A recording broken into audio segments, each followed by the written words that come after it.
Oi gente, tudo bem? Começando mais um vídeo e hoje eu vim contar pra vocês o que eu vi da Copa do Mundo do Qatar 2022. Bora? Para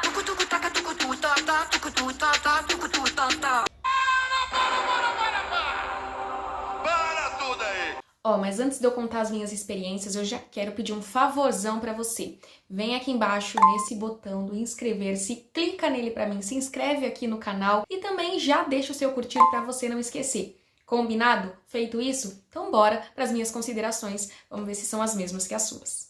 Bom, a primeira curiosidade é já falar sobre a época, a abertura, o começo da Copa do Mundo. Normalmente, a Copa do Mundo acontece entre os meses de maio e junho, não é verdade? Mas por que aqui no Catar foi diferente? Algumas pessoas especularam que foi por conta da Covid. Mas, na verdade, o principal motivo deles terem colocado a Copa para os meses de novembro e dezembro foi por conta do clima, da temperatura lá no Catar. Vocês sabiam que na época em que se passa a Copa normalmente, ali no meio do ano, lá no Catar, gente, olha, as temperaturas podem chegar até a 50 graus Celsius e a sensação térmica pode chegar perto dos 60 graus. Muito se falou sobre a riqueza, a ostentação, os preços exorbitantes para poder se hospedar, comer, assistir os jogos lá no Catar, não é verdade? Mas você sabia que o que esse país tem de rico, ele tem também de pequeno? Pois é, o Catar é um país bem pequenininho. Para você ter noção, o território deles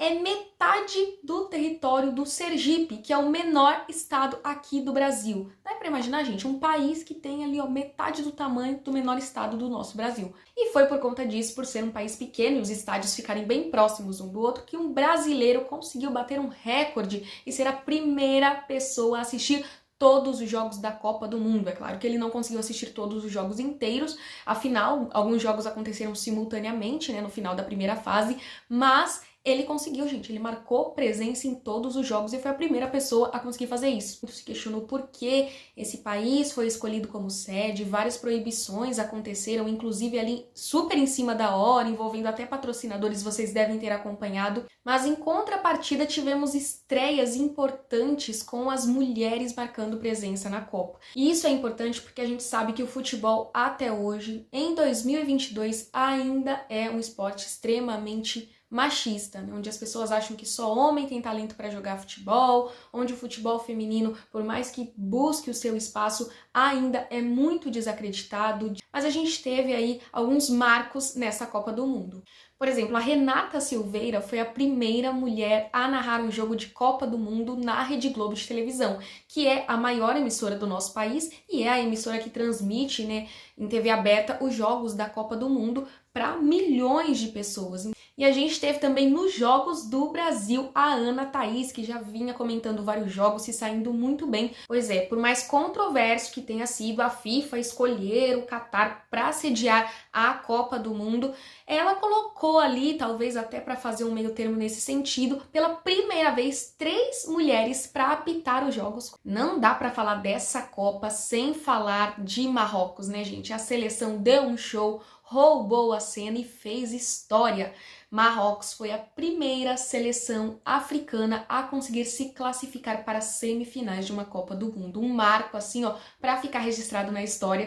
O que não faltou foi zebra na Copa do Mundo, né? E não existe Copa se não existir zebra. Algumas delas aqui, ó, que eu separei pra vocês foi, por exemplo, a Argentina, que começou a Copa perdendo. Quem se lembra disso? Para a Arábia Saudita. O primeiro jogo da primeira fase foi 2-1 para a Arábia Saudita e o pessoal até ficou assim, será que a Argentina vai cair na primeira fase? Será que uma das favoritas dessa Copa vai passar vergonha e ir embora mais cedo? A Alemanha também começou perdendo para o Japão pelo mesmo placar, o fatídico 2-1 lá na primeira fase. Mas como a gente sabe, a Alemanha, né, não foi só essa zebra que sofreu não, ela não conseguiu ali a combinação de resultado necessária e foi ainda eliminada na primeira fase mais uma vez. Um outro resultado de zebra que aconteceu lá na primeira fase, no último jogo da primeira fase, foi a França, uma das favoritas, finalista da Copa do Mundo, que perdeu para a Tunísia de 1-0. E esse foi um jogo que ele se estendia além dos gramados, porque, para quem não sabe, a França colonizou a Tunísia. Pois é, então foi aquele famoso troco ali, né? O colonizado vencendo o seu colonizador. Nas oitavas, as surpresas continuaram. Quem diria que Marrocos ia conseguir eliminar a Espanha nos pênaltis, gente? O jogo foi 0-0, mas nos pênaltis Marrocos venceu a Espanha, o goleiro fez defesa importante e olha, a Espanha é uma das favoritas, começou a Copa goleando e foi eliminada por Marrocos. Falando em zebra, nas quartas de final não tem como não mencionar a zebra Brasil e Croácia, onde por 4, gente, por 4-2, Croácia venceu, mas o 4 não foi só o placar que ficou os pênaltis, foi por 4 minutos ali no finalzinho da prorrogação, o Brasil estava vencendo e se não tivesse tomado um gol faltando 4 minutos para acabar o jogo, não teria perdido nos pênaltis por 4-2. A gente amargurava o 7, parece que agora a gente vai amargurar o 4. Lembra do Marrocos? Eu falei que esse era o país protagonista dessa Copa. Eles conseguiram mais um feito nas quartas de final e eliminaram Portugal de Cristiano Ronaldo. Agora, uma curiosidade para você sofrer um pouquinho mais quando o assunto é a eliminação do Brasil.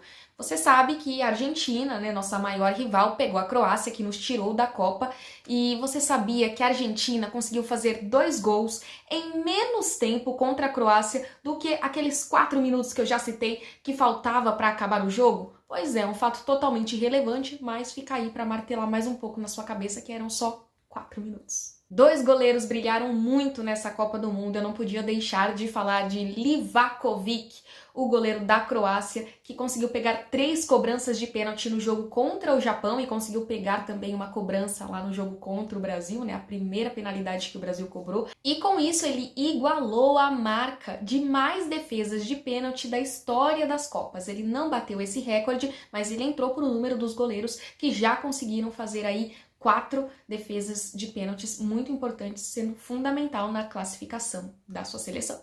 Vamos falar de Marrocos mais uma vez, agora do goleiro Bono, também foi um dos melhores goleiros da Copa, virou uma sensação e fez defesas super importantes, além de ter conseguido pegar 2 cobranças nas disputas de penalidade contra a Espanha. Ele foi o protagonista daquele jogo que surpreendeu todo mundo e, claro, mais uma vez entrou para a história.